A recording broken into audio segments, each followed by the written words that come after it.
ছুটির দিন মানেই এক আরামপ্রিয় রবিবারের শুরু নাকি এক আরেক ব্যস্ততম দিনের উদাহরণ।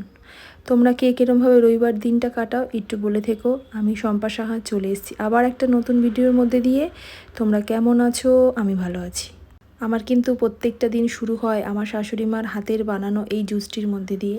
এই জুসটি অনেক কিছু দিয়েই বানানো, তোমরা যদি জানতে চাও তাহলে একটু কমেন্ট করে জানিও, তোমাদের জানিয়ে দেবো।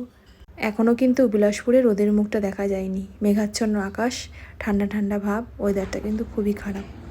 রবিবার হওয়ায় আর একটা বিশেষ দিন আজকে। বন্ধুরা তোমরা কিন্তু পরবর্তী ভিডিওটা আমার দেখো। একটা বিশেষ দিন হওয়ায় আজকে আমরা দুজনে মিলে চলে গেছিলাম বাজারে। যদিও রবিবার, বাজারে তো যেতেই হতো, তো সবজি বাজার, মাছ বাজার, মাংসটাম নিয়ে সব আমরা চলে আসলাম আজকে তাড়াহুড়ো করে। আমি আমার শাশুড়ি মা যদিও রাত 8টার মধ্যেই ডিনারটা করা পছন্দ করি, এই জন্য সকালবেলা উঠে না খুব খিদে পেয়ে যায়। তো আজকে তাড়াহুড়ো করেই বানিয়ে নিয়েছিলাম পাস্তা, যেহেতু আবদারও ছিল আজকে পাস্তা খাবে, তো পাস্তা দিয়েই আজকে রবিবারের টিফিনটা সারবো। আজকে কিন্তু বাজার থেকে এনে নিয়েছিলাম আমার আর আমার শাশুড়ি মার প্রিয় মাছ, ইলিশ মাছ। যদিও আমার হাজবেন্ড, আমার মেয়েরা অত ভালো খায় না ইলিশ মাছ, তাই ওদের জন্য এনেছিলাম চিকেন। তো বন্ধুরা পরবর্তী ভিডিও কিন্তু খুব একটা সুন্দর ভিডিও হবে আজকে এই বিশেষ দিনের উপলক্ষে। তোমরা কিন্তু পাশে থেকো, সাথে থেকো। আমি চাইবো তোমরা কিন্তু পুরো ভিডিওটা দেখেই তারপরে কমেন্ট করো।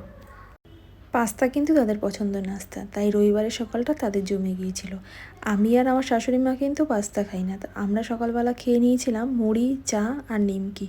তো বন্ধুরা তোমরা ভালো থেকো, সুস্থ থেকো, দেখা হবে আবার একটা নতুন সুন্দর ভিডিওর সাথে। তো টাটা, বাই বাই।